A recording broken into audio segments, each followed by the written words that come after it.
Pile సమస్యతో బాధపడుతున్నారా? ఇప్పుడు లేజర్ చికిత్సతో ట్రీట్మెంట్ రేంజ్ హాస్పిటల్స్ లో శాశ్వత పరిష్కారం. ఇప్పుడే సంప్రదించండి. నమస్తే, నేను Keshav. Welcome to Suman TV. Andhra Pradesh ఉప ముఖ్యమంత్రి పవన్ కళ్యాణ్ చెన్నైలో అడుగుపెట్టారు.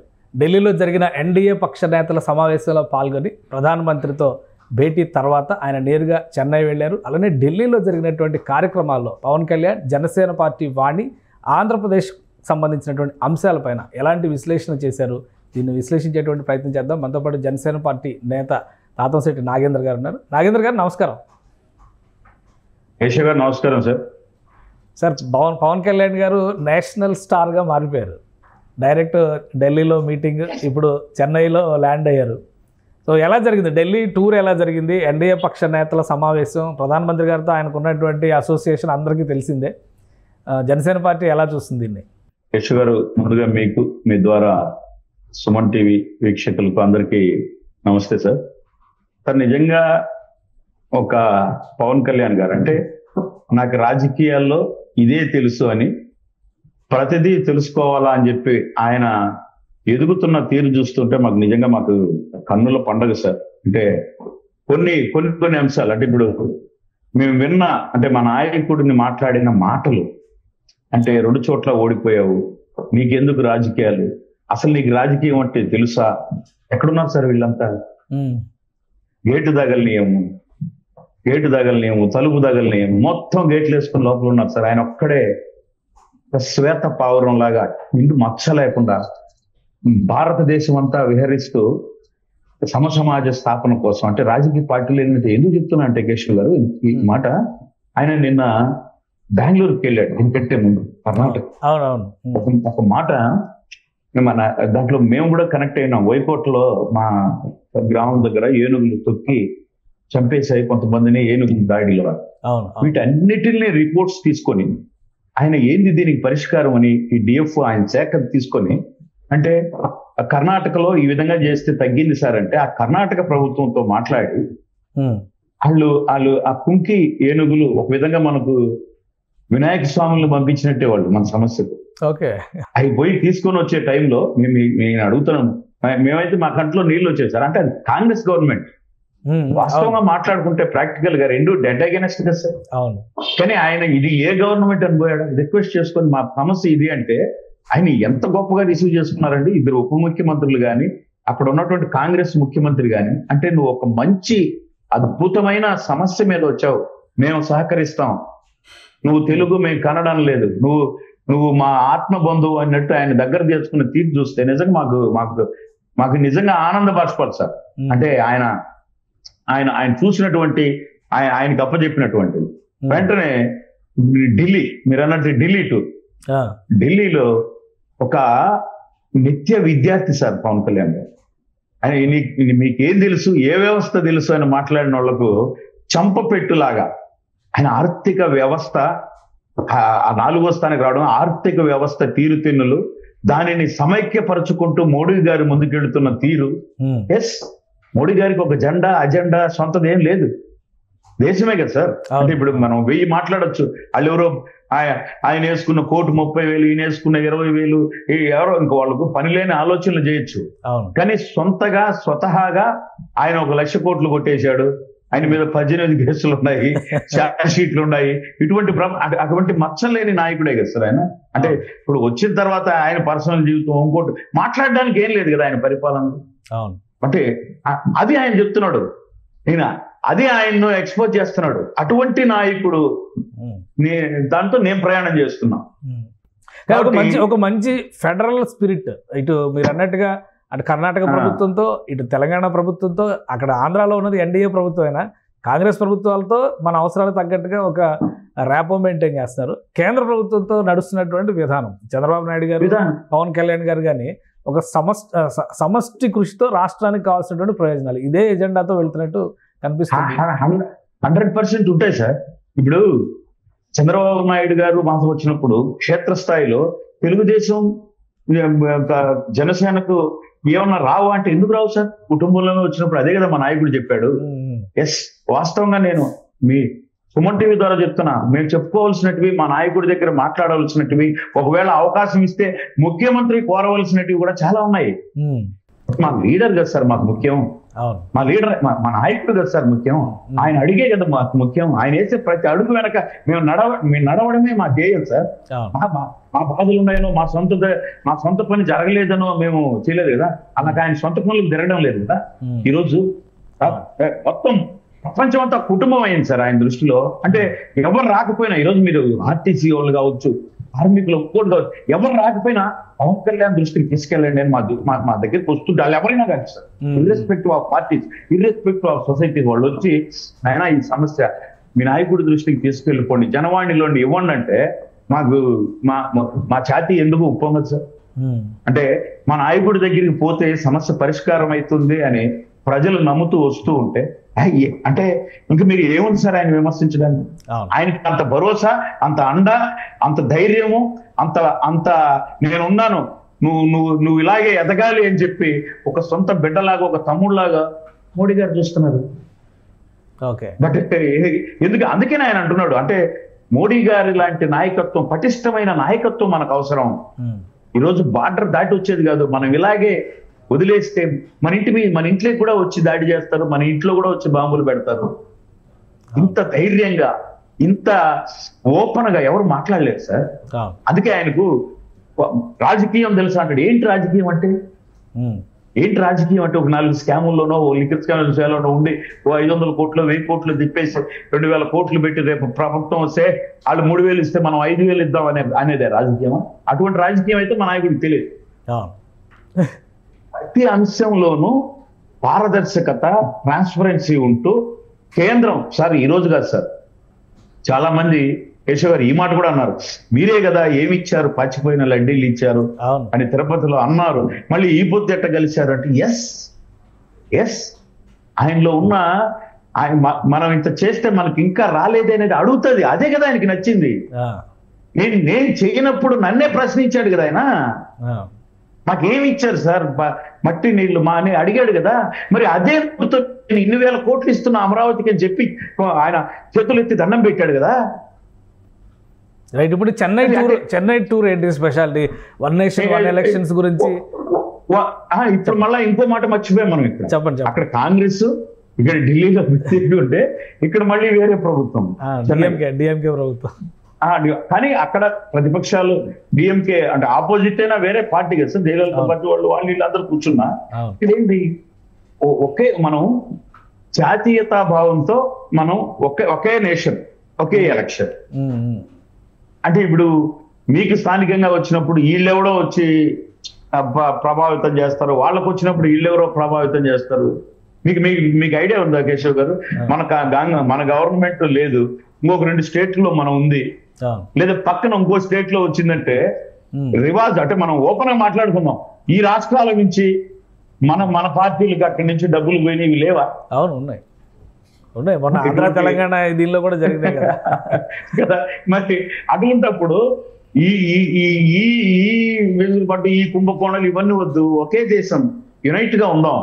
2 రోజులు కొట్లాడుకుంటారు, 2 రోజులు వ్యతిరేకిస్తారు, అందరం ఒక గొడుగు కిందకి వస్తాం. మనలో ఇప్పుడు మన దేశంలో మనం 100 పార్టీలు, మన ప్రజాస్వామ్య భారతదేశం అంత ప్రజాస్వామ్య దేశం లేదు. 1000 మాట్లాడుకుంటాం, 1000 పార్టీలు పుట్టించుకుంటాం, నిలబడతాం. బట్ జాతీయ స్థాయికి వెళ్ళేటప్పటికి నిజంగా మీరు ఒకవేళ లోపల విమర్శలు ఉన్నా, మొన్న పెహల్గాం విషయంలో కానీ ఆయన తీసుకున్న నిర్ణయాలు కానీ, ఆపరేషన్ సింధూర్ కానీ ఏ పార్టీ వాళ్ళైనా గొంతు కలిపారు కదా సార్.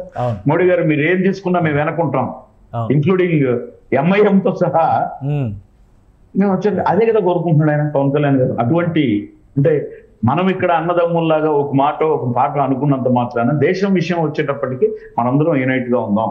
ఆ విధంగా చుట్టుపక్కల రాష్ట్రాలు, దేశ స్థాయిలో ఆయన ఒక అంటే ఏమంటారు సార్ దాన్ని, ఒక కలిపేటటువంటి ఒక మంచి వ్యక్తి, అందరినీ అన్ని పార్టీలను లేకుండా కలిపేటటువంటి ఒక ఆశా దీపం అయిపోయినాడు సార్.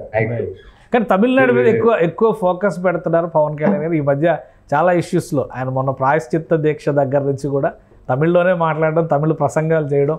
సో ఎలక్షన్స్ రాబోతున్నాయి, తమిళనాడులో జనసేన అడుగుపెట్టే అవకాశాలు ఏమైనా ఉన్నాయా? అంటే అది అధ్యక్షుడి నిర్ణయం సార్. నేను అంటే మనకైతే అధ్యక్షుడి నిర్ణయం, తెలంగాణ ఇక్కడ ఉన్నాం, అక్కడ ఉన్నటువంటి పొత్తులను బట్టి బార్డర్స్ లో కొంతమంది ఆయనకున్న అభిమాన గణం వాళ్ళందరూ కోరుతున్నారు, బలంగా కోరుతున్నారు మనం వాళ్ళతో పొత్తు పెట్టుకుని అడగచ్చు. ఒకవేళ అది సక్రమమైన మార్గంలో కుదిరిపోతే వీళ్ళు, బట్ ఇంక భాషలు అంటారా, ఆయన పవన్ కళ్యాణ్ గారు అనే ఎవరైనా మాట్లాడొచ్చాము కానీ ఆయన నిత్య విద్యార్థి అని ఎందుకన్నానంటే ప్రతిరోజు ఒక విషయాన్ని తెలుసుకుంటాడు సార్. నేను ఈ రోజు మీకు ఒక ఎగ్జాంపుల్ చెప్తున్నా కేశవ్ గారు. మీరు ఏదో ఒక స్థితిలో కొంచెం కష్టం అవ్వచ్చు, ఏదో ఒక స్థితిలో మీకు ఏదో ఒక భాషలో ఒక రిక్వెస్ట్, ఒక సలహానో, ఒక పేపర్ మీరు ఏదో కష్టపడి ఆ జనాలకి ఆయన చేతికి ఇవ్వండి, 100% ఆయన చదువుతారు. అది రాత్రి 3 అని కాదు. ఆయన దగ్గర ఉన్న ఏంటంటే ఆ సలహా ఆయన ఏ భాషలో ఉన్న దాన్ని చదివేది.